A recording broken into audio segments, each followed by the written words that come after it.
All right, I was talking to some of the other TAs, and I think we've all decided that you really ought to have more information about how double balancers work before we go into really deeply into PowerPoints 4 and 5. I started them, but the idea was we just skimmed over double balancers and how they work and crossing over and linkage and all these things.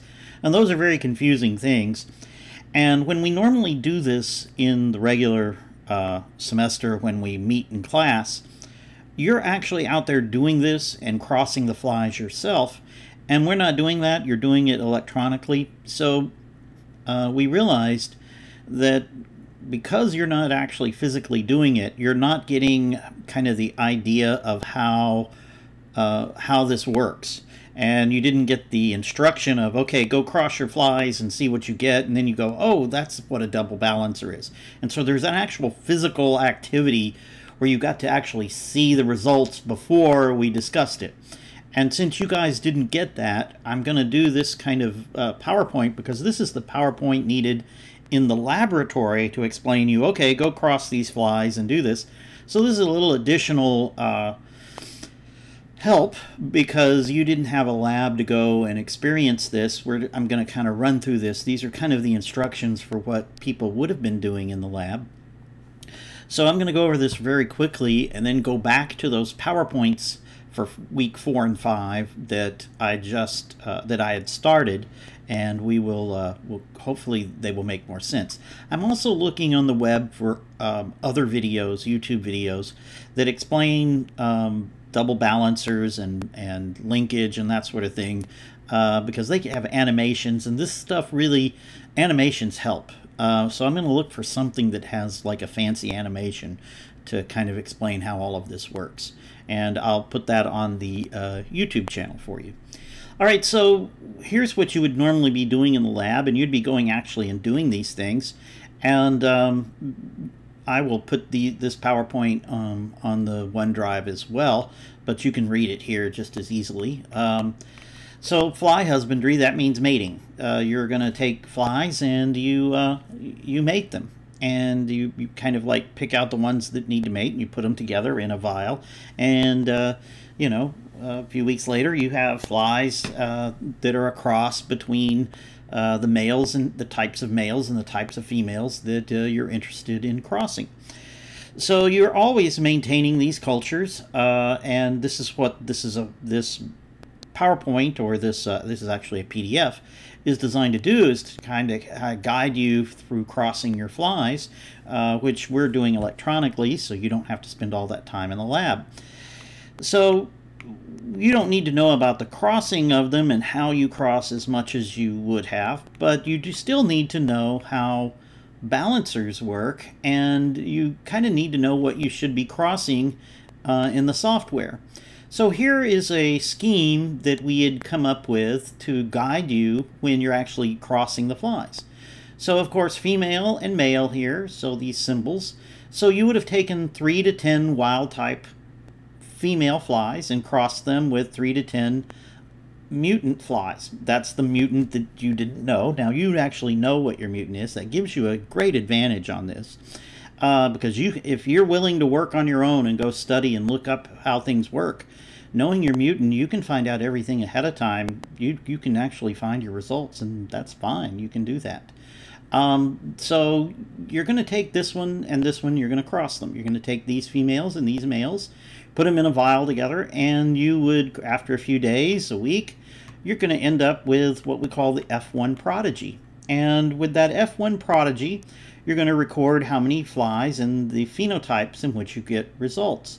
Now realize some of these flies are recessive and you can't tell. So if you watched my video on why you do Hardy-Weinberg is there to tell you how many alleles you have, because you can't tell just by looking at the cows. My example was cows, and if you watched that video, you realized that sometimes if the organisms are heterozygous, all right, that means big A, little a, for instance, Well, you can't tell them from the big A, and therefore there may be some little a's hanging around that you can't tell just strictly by phenotype.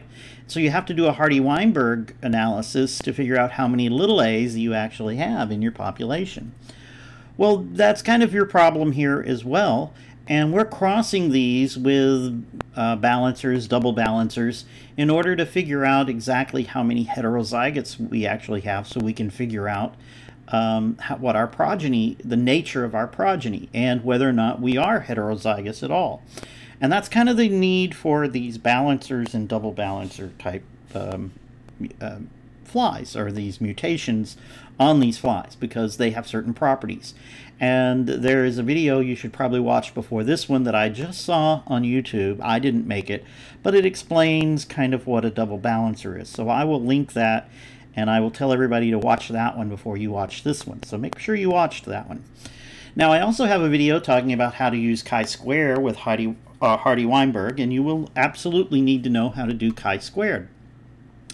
And the Hardy-Weinberg is optional, but the chi-squared is required. Chi-squared lets you know whether or not your statistical results are significant.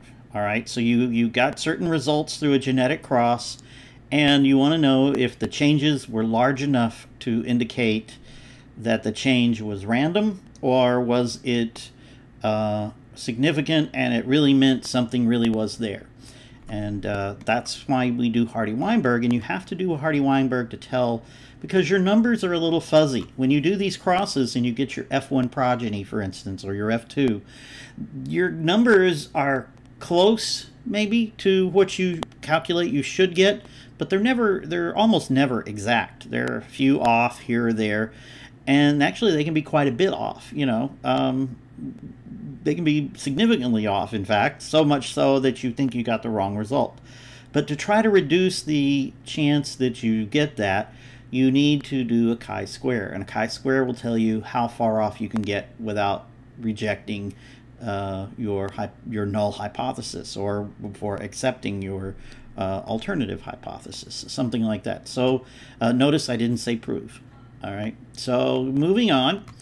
This is what you would do for your second cross. You take your unknown mutant and you cross them with wild types, and then you would get results. So this is your guide. This is your guide for what you should be doing. Now we've changed some of the names here, WTM1, WTM2.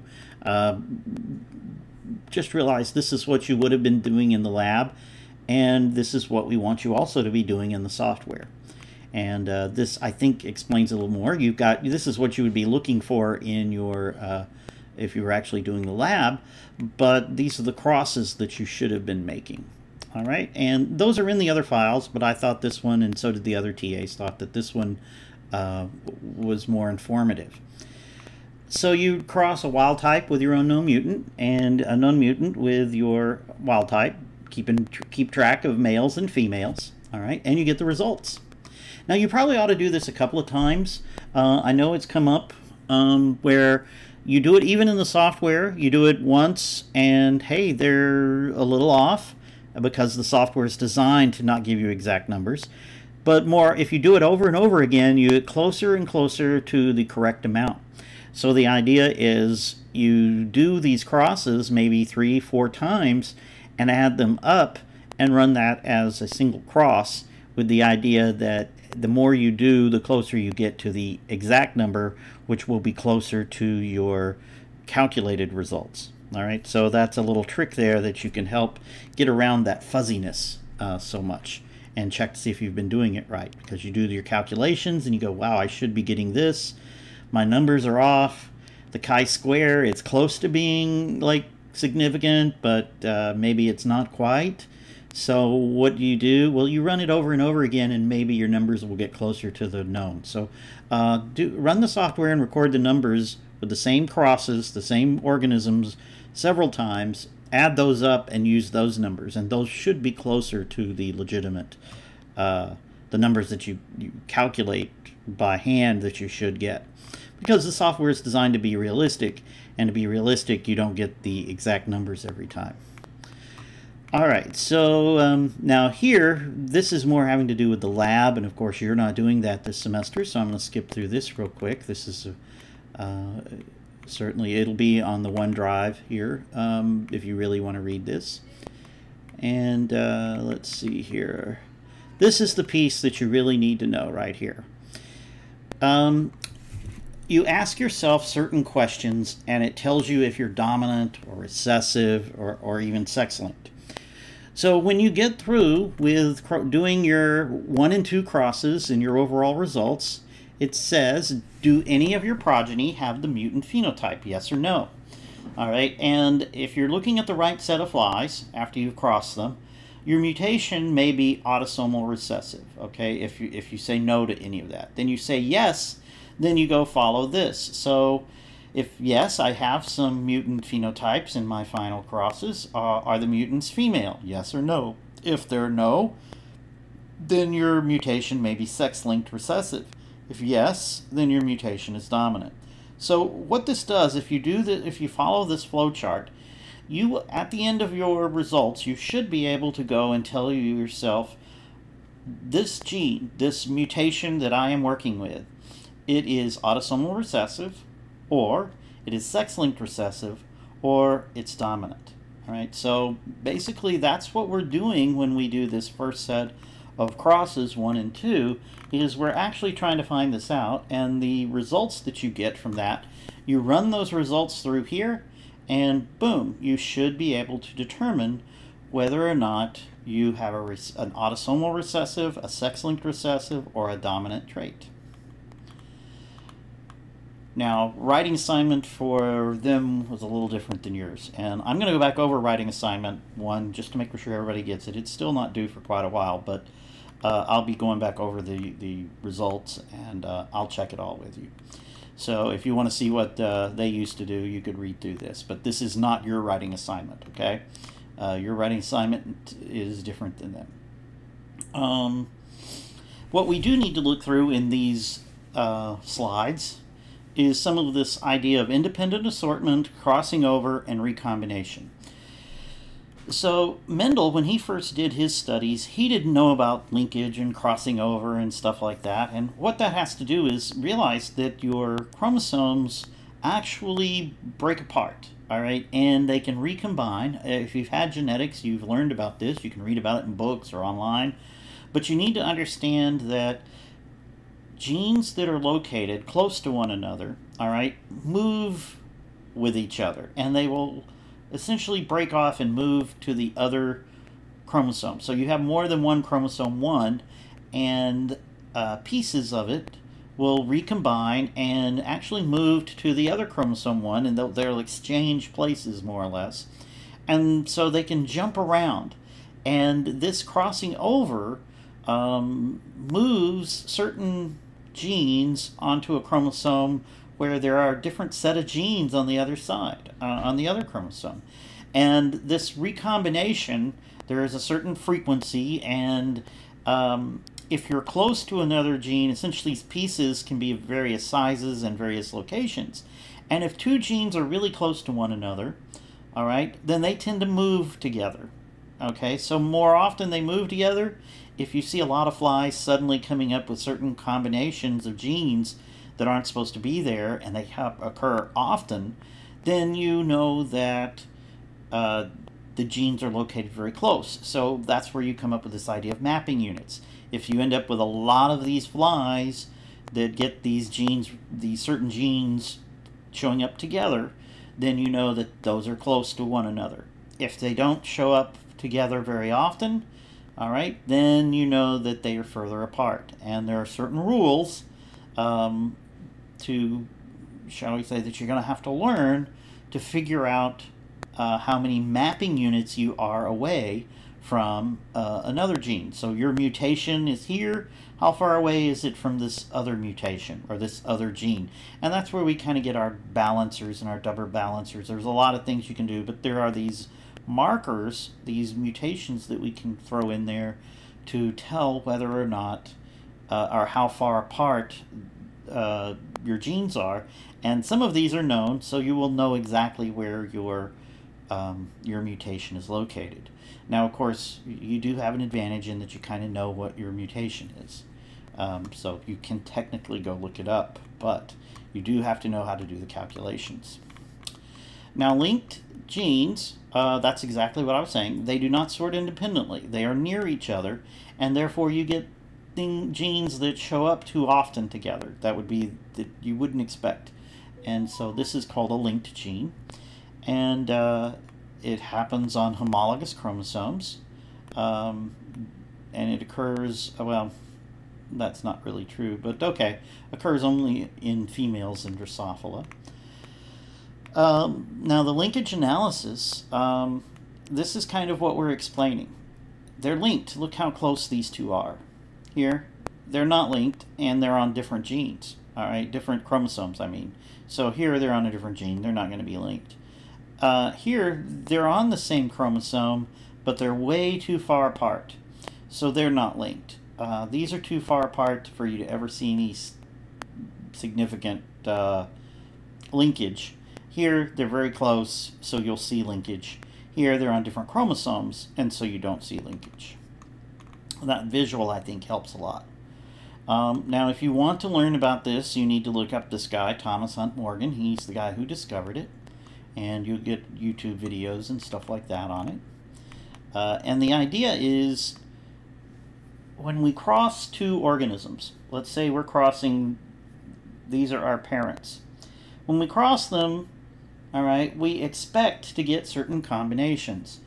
One, we expect B and VG, these two pluses here, we expect these to stay on their chromosome and not to be over here with the non-plus versions. How about that? Now you'll notice these are non-plus versions. So we never, notice here, you never see a plus on the same chromosome as a non-plus. So I never get B plus with regular VG, and I also never get plus VG with a regular B in either of these. Shall we say, the non-pluses always are on the same chromosome. You never get this. But when crossing over occurs, well, you can get that. You can get occasionally, and that's what they're saying here, you don't ever see that. That's the normal theory. But the theory is incorrect when you have linkage, or when you have crossing over. You can get a B plus and a VG without a plus on the same chromosome. And that's what the next slide is going to show us. That you will get this occasionally. Let's see, it's not the next slide, but I want to see the chromosomes again. I know they have that picture here somewhere. Here we go. All right, so here you have the same one we had before, and we have a cross, and here you have the replication of the chromosomes, which occurs inside the fly whenever the female makes eggs and the male makes sperm. They're going to do this, and then you're going to end up creating the actual male and the sperm and egg in meiosis 1 and 2 here. And what happens is crossing over occurs. And when crossing over occurs, little pieces here break off and move here, and they exchange places. And that's what this is showing here. The VG plus here more or less moved from here. In other words, this piece broke off and exchanged places with this piece here. So you ended up with a chromosome where you have a regular B with a VG plus. And you'll notice that is not something that occurred normally in your parents. The pluses went together and the non-pluses went together. Now you have a unique version here, and we can use this. This occurs at a certain regularity based on how close two genes are, and we can use this to determine mapping units. And so you look at the frequencies of this occurring, and depending on how close or far away from something is, you can actually figure out by the number of flies you get how far something is from the other fly. And so this is your test cross, and so when you crossed it, you got here 965, and of course these are the way you expect them. This one is the way you expect it, But here we're getting a combination that we're not expecting. All right, so this involved crossing over. And here we're getting some flies that we were not expecting. So what we do is we add those up. So we add up 206 and 185, and that's 391. And then we divide by the total number of flies. So we add all of these up to give 2,300. All right, we divide that, multiply by 100, and you get 17%. Well, that 17% is going to count as mapping units. So that's a distance, 17 here. Here's the larger version of this instance here. They're just showing it blown up here. And we get distance. So that's how we get this concept of a mapping distance or a mapping unit. And then we're going to call that 17 mu. Let's see, they're going to explain that in a second. So 17%. Let's see here. I'll go back over. I just want to show what we're doing. Oh, we're going to chi-squared. Well, I was sure they calculated that. But the distance between these two is essentially 17%. All right, if there's a gene in between them, for instance, they're showing here it's 8.5%. So the frequencies, you can do this with 3 genes. It's very useful when you can do this with 3 genes on 1 chromosome, because then you can locate the location much more accurately with 3 that are relatively close. You can't get too far away or it doesn't work. But if you get 3 in a row like this, you can figure some interesting things out. And we'll do a lot more of these. You will need to learn this before this semester is over. But I just wanted to get you familiar with what linkage is and crossing over, and at least try to get it into your head what a mapping unit is and where it comes from. And so we have to understand recombination. Real quick here, since we are here at this part, I'm going to go through the chi-squared one more time.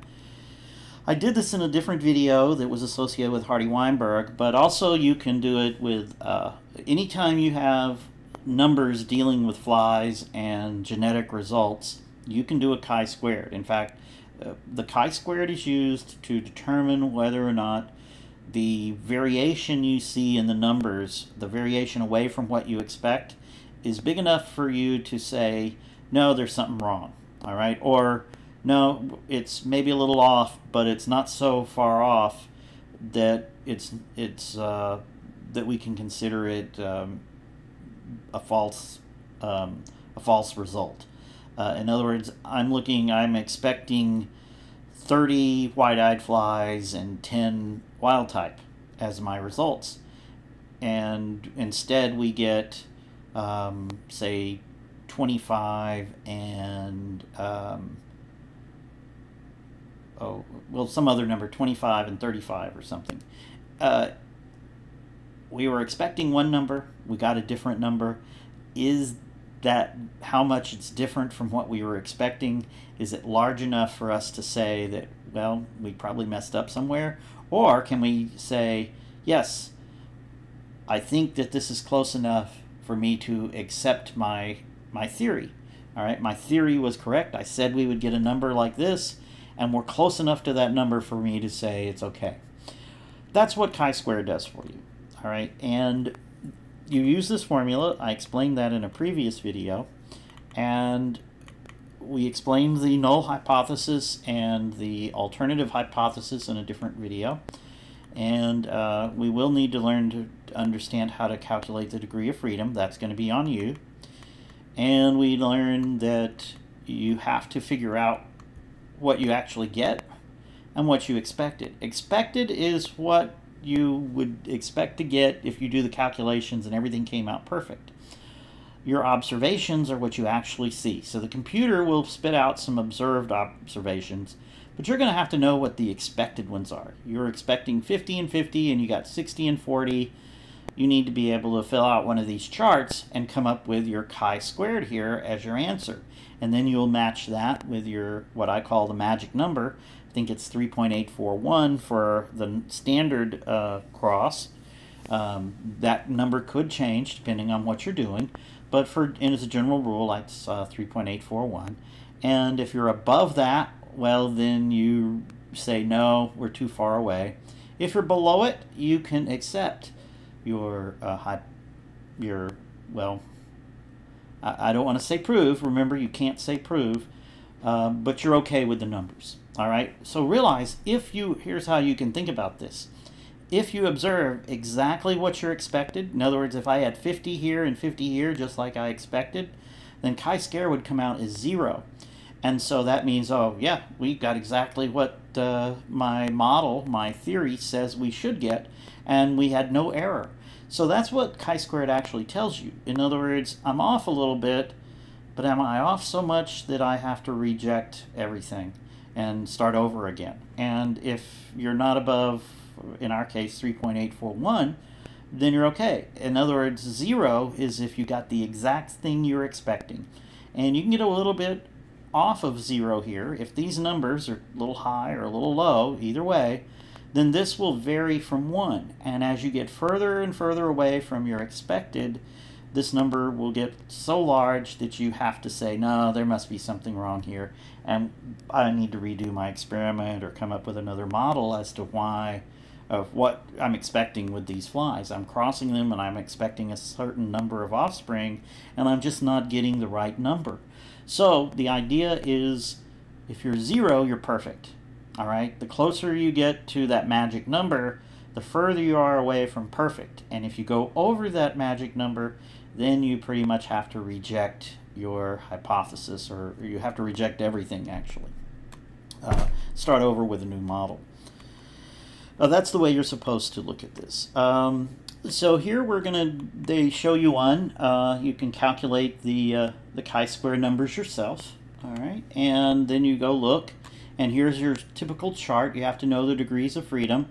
Notice that 5%, so this means that 5% of the time you're going to be wrong if you use 3.841.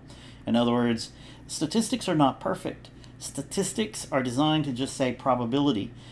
All they're designed to do is say most of the time we can tell you the correct answer, but not all of the time. So if you're willing to be false 5 times out of 100, you use 0.05. So if we were to do our experiment 100 times and we use 3.841 as our number, 5 times we would have been incorrect.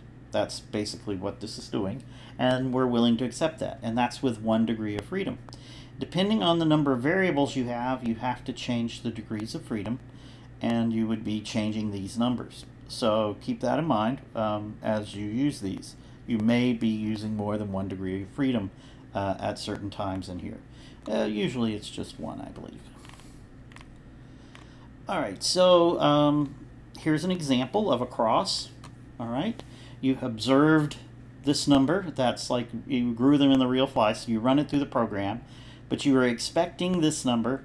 Oh, well, what do you think you get here? Your observed is 480 and your expected is 480. So this is going to be 0 if they're the same. So you have no problems. However, let's do this one. Oh, well, that's still another 280, but actually, are the numbers the same? Oh, you have to work it. Sorry, I thought they were giving us these numbers. But no, these numbers, 480, you still have to work this and figure it out. My fault. But here you would calculate these. Your O, so O is observed, 280 minus, calculate each of these, add them up. So these are not perfect numbers. Sorry. I just saw that 480 down there and thought, oh, but the 480, these are these numbers here.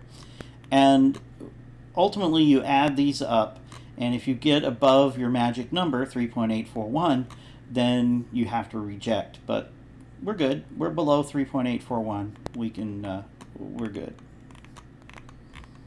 All right, just another review of chi-squared. Hopefully I didn't confuse you there with this. Just remember that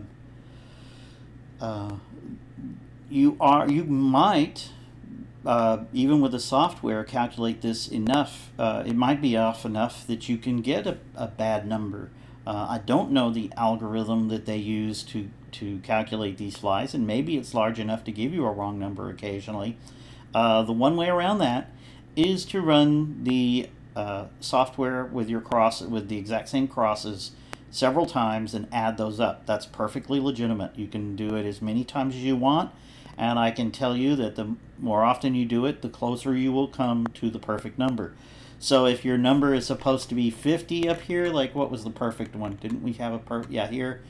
If you run it once, maybe you get 60 and 40, but if you run it again, you're going to jump to say 100, and so this is 100 and 100, and the next time maybe this is 55 and 45, and or maybe 155 and 145, and that's closer to your expected, which would be actually, what am I saying here? So 200, so this would be 100 here and 100 here, and then maybe this is, you know, 190, let's see, 95 and 105. That's more like it. And so that's much closer than 60 and 50. These are 10 apart. You run it again, and they're probably going to get closer and closer to the same number as you run this over and over again. So you could run the software many times, and you would get closer to the number. And if it doesn't get closer, it means, yeah, you've done something wrong. You're not getting what you should. If when you run it over and over again, you don't get closer to your expected, then you're running the right cross for the model that you've decided to use. All right, I hope that helps. I hope I didn't confuse you any more than I already have. But I'll try as hard as I can to put some more video out. Maybe I can find some more animations and things like that on YouTube to help you out.